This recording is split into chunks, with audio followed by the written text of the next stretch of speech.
सिद्धि और साधना की पूर्णता का प्रतीक होता है नवदुर्गा का पूजन, जिससे प्राप्त होती है संपन्नता, सौभाग्य, समृद्धि और शांति का आशीर्वाद। माँ सिद्धात्री अपने भक्तों पर कृपा बरसाकर उनके जीवन को कल्याण में बना देती है। जय माता दी। माँ सिद्धात्री की कृपा आप सभी पर सदा बनी रहे। चैत्र नवरात्रि के अंतिम दिन माँ सिद्धात्री की आराधना से सभी प्रकार की सिद्धियों की प्राप्ति होती है और नवरात्रि व्रत की पूर्णता का भाव भी जुड़ता है। इस पावन तिथि को कन्या पूजन, हवन और विशेष आराधना का विशेष महत्व होता है। माँ सिद्धात्री के आशीर्वाद से भक्तों को न केवल आध्यात्मिक उन्नति मिलती है, बल्कि उन्हें इच्छित फल और सफलता की प्राप्ति भी होती है। आइए जानते हैं इस शुभ दिन की संपूर्ण पूजा विधि, कन्या पूजन के नियम और माँ के विदाई देने के शुभ और परंपरागत प्रक्रिया के बारे में। इससे पहले आपको बताते हैं आज के शुभ मुहूर्त। इस बार माँ सिद्धात्री की पूजा एक अत्यंत शुभ संयोग में की जाएगी, क्योंकि इस दिन रवि पुण्य योग का दुर्लभ और अत्यंत मंगलकारी संयोग बन रहा है। चैत्र शुक्ल पक्ष की नवमी तिथि प्रारंभ होगी 5 अप्रैल शनिवार को शाम 7:27 से और इसका समापन होगा 6 अप्रैल रविवार को शाम 7:23 पर। माँ सिद्धात्री की पूजा के साथ ही नवरात्रि व्रत का समापन भी होता है। इस बार 6 अप्रैल रविवार को ही माँ सिद्धात्री की विधिवत पूजा की जाएगी और साथ ही रामनवमी का पर्व भी मनाया जाएगा। इस दिन सूर्योदय प्रातः 6:18 पर होगा, जबकि सूर्यास्त शाम 6:40 पर होगा। ब्रह्म मुहूर्त प्रातः 4:41 से लेकर 5:29 तक रहेगा। ये समय विशेष रूप से साधना, ध्यान और पूजन के लिए अत्यंत फलदायी माना जाता है। अभिजीत मुहूर्त दोपहर 12:04 से लेकर 12:54 तक रहेगा, जबकि राहु काल शाम 4:30 से 6 बजे तक मान्य होगा। पूरे दिन पुष्य नक्षत्र का शुभ संयोग बना रहेगा, साथ ही सुकर्मा योग भी विद्यमान रहेगा, जो अत्यंत शुभ माना जाता है और शाम 6:55 पर समाप्त होगा। माँ सिद्धात्री की प्रातः कालीन पूजा का शुभ मुहूर्त सुबह 4:57 से 6:05 तक रहेगा। वहीं संध्या पूजन का श्रेष्ठ समय शाम 6:42 से 7:50 तक निर्धारित है, जिसमें गोधूली मुहूर्त विशेष रूप से शुभ माना जाता है और वह शाम 6:41 से 7:03 तक रहेगा। कन्या पूजन का समय सुबह 6:18 से लेकर दोपहर 12 बजे तक किसी भी शुभ घड़ी में किया जा सकता है। जिस तरह नवरात्रि के पहले दिन विधिवत कलश स्थापना और माँ की चौकी सुसज्जित कर उनका आह्वान किया जाता है, उसी श्रद्धा और विधि पूर्वक नवरात्रि के 9वें दिन माँ को विदाई दी जाती है। इस प्रक्रिया में विशेष सावधानी आवश्यक होती है, क्योंकि अगर किसी प्रकार की त्रुटि हो जाए तो 9 दिनों की श्रद्धा पूर्वक की गई पूजा व्यर्थ भी हो सकती है। माँ सिद्धात्री समस्त 8 सिद्धियों की दात्री हैं। उनके आशीर्वाद से न केवल सांसारिक जीवन में सफलता और समृद्धि मिलती है, बल्कि आध्यात्मिक उन्नति और दिव्य शक्तियों की प्राप्ति भी संभव होती है। भक्तों को चाहिए कि वे पूरे विश्वास और भक्ति भाव से माँ की उपासना करें, ताकि जीवन में हर प्रकार की सिद्धि और संपन्नता प्राप्त हो सके।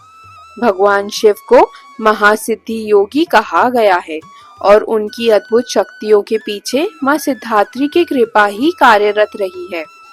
भगवान शिव ने सबसे पहले माँ सिद्धात्री की घोर तपस्या करके अष्ट सिद्धियों की प्राप्ति की थी, जिससे वह पूर्णतः सर्वशक्तिमान बन गए और तीनों लोकों पर विजय प्राप्त कर सके। माँ सिद्धात्री माँ महालक्ष्मी की भांति कमल के पुष्प पर विराजमान होती है। माँ की 4 भुजाएं होती हैं, जिनमें से वे शंख, गदा, कमल का और फूल और चक्र धारण करती है।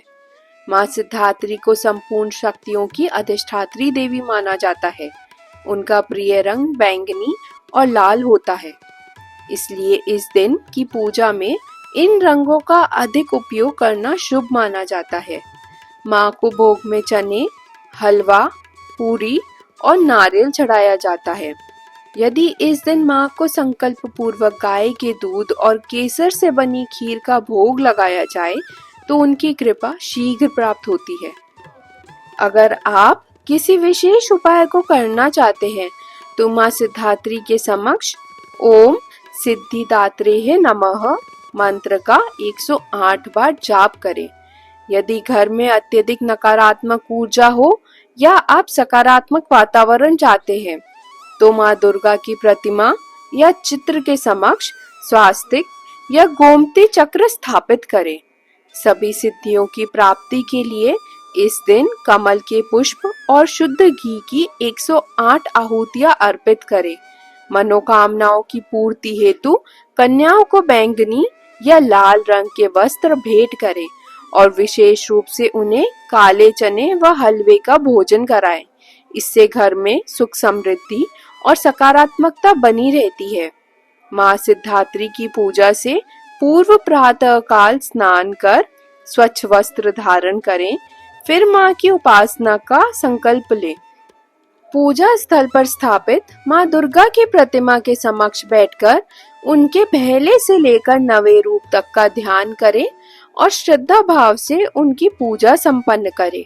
माँ सिद्धात्री का ध्यान करते हुए सभी नवग्रहों का स्मरण करें और उनसे प्रार्थना करें कि वे आपके द्वारा की गई पूजा को स्वीकार करें।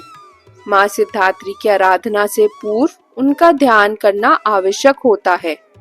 माँ सिद्धिदात्री की पूजा के लिए विशेष मंत्र है ओम देवी सिद्धिदात्रेय नमः। उनकी स्तुति के लिए प्रार्थना मंत्र है सिद्धये गंधर्व यक्षाधयान्ये सुरैरपि सेव्यमाना सदा भूयात सिद्धिदा सिद्धिदा यानी। इसी प्रकार स्तुति मंत्र है या देवी सर्वभूतेषु माँ सिद्धिदात्रे रूपेण संस्थिता नमस्तस्यै नमस्तस्यै नमस्तस्यै नमो नमः। इसका भी आप जप करें। इन पूजन मंत्रों के बाद माँ की आरती करें, उन्हें श्रद्धा पूर्वक भोग अर्पित करें और फिर सच्चे मन से पूजा में हुई किसी भी त्रुटि के लिए क्षमा प्रार्थना करें।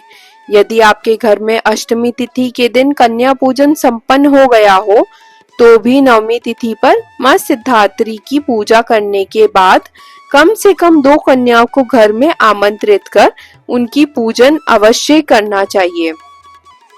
शुभ मुहूर्त के भीतर 5, 7, 9 या 11 कन्याओं के साथ एक बटुक भैरव यानी लांगूर बालक को भी बुलाकर पूरे विधि पूर्वक उनका पूजन करें। इसके बाद आप चाहे तो स्वेच्छा से व्रत का पारण कर सकते हैं। कई लोग कन्या पूजन के पश्चात सात्विक भोजन करके व्रत खोलते हैं।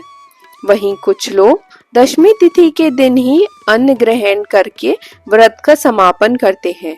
परंपरागत रूप से दशमी तिथि को ही कलश विसर्जन अथवा माँ दुर्गा की प्रतिमा का विसर्जन करना श्रेष्ठ माना जाता है, लेकिन समय या स्थान की कमी के चलते हुए लोग नवमी के दिन ही यह क्रिया पूरी कर लेते हैं।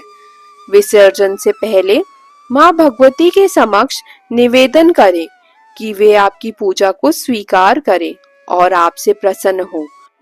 उनके चरणों में समर्पण की भावना से यह समापन किया जाए ताकि माँ की कृपा सदैव आप पर बनी रहे और जीवन में सुख, शांति व समृद्धि बनी रहे। हे माँ, आप कहाँ जा रही हैं? ये मैं नहीं जानती, लेकिन आप सदा मेरी रक्षा करें और मुझे अपने शुभ आशीर्वाद से परिपूर्ण करें। हे जगत जननी, आप सभी को मंगल प्रदान करती हैं। मेरी इस पूजा को स्वीकार करें और कृपा करके पुनः मेरे घर पधारें।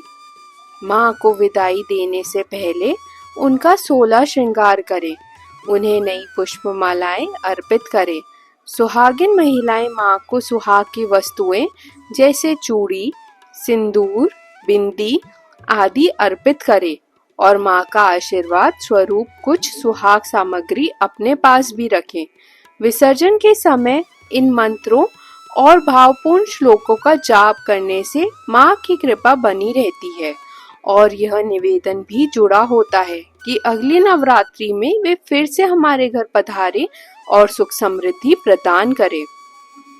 माँ सिद्धात्री की पूजा के पश्चात इस दिन कुछ विशेष उपाय भी करने चाहिए जिससे माँ दुर्गा की कृपा पूरे वर्ष बनी रहे। इसके लिए आप किसी काली या सफेद गाय को काले चने, हलवा, गुड़ और हरा चारा खिलाएं। इसके अलावा एक रोटी पर थोड़ा गुड़ और घी लगाकर भैरव बाबा के प्रतीक माने जाने वाले किसी काले कुत्ते को खिलाएं। ऐसा करने से जीवन में आने वाले संकटों से रक्षा होती है। इस दिन नजदीकी देवी मंदिर में जाकर माँ के दर्शन करें और सुहाग की सामग्री अर्पित करें। नवरात्रि व्रत रखने वाले भक्तों को नौमी तिथि के दिन भी केवल सात्विक भोजन या फलाहार ही करना चाहिए। भूलवश भी लहसुन और प्याज का सेवन नहीं करना चाहिए। नवरात्रि की पूजा 9 दिन और 9 रातों का विधि पूर्वक करने के बाद उनके अगले दिन माता की चौकी को हटाया जाना चाहिए। माता की चौकी किस विधि से हटानी चाहिए, उस दौरान किन बातों का विशेष ध्यान रखना चाहिए, कौन सी गलतियां नहीं करनी चाहिए और विसर्जन के पश्चात कौन से कार्य अवश्य किए जाने चाहिए, इन सभी बातों की जानकारी आपको अगली वीडियो में मिलेगी। यदि यह जानकारी आपको उपयोगी और पसंद आई हो तो कृपया वीडियो को लाइक जरूर करें और चैनल को सब्सक्राइब करना ना भूलें। जय माता दी।